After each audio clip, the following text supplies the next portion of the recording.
హక్కుల కోసమే మనం చేయాలి.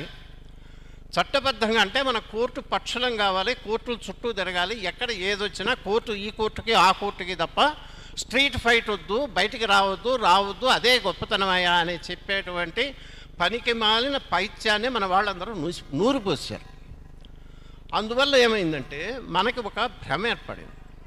ఈ రాజ్యాంగం అనేది చాలా పవిత్రమైన వస్తువు. ఇందులో మనకి హిందువులకి చాలా పెద్ద రక్షణలు ఉన్నాయి.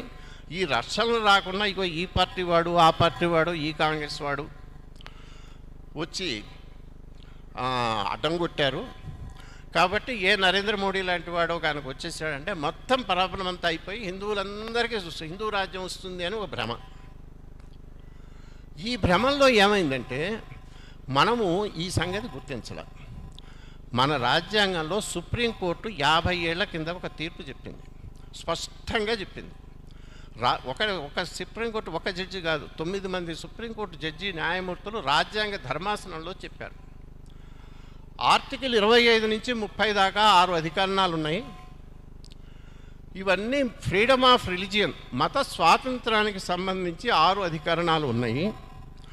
ఈ అధికరణాలు ఏమైతే ఉన్నాయో అవి మైనారిటీలకు మాత్రమే ఉద్దేశించినవి. హిందువులకి, మెజారిటీ కమ్యూనిటీకి మత స్వాతంత్రం అవసరం లేదు సుప్రీంకోర్టు చెప్పింది.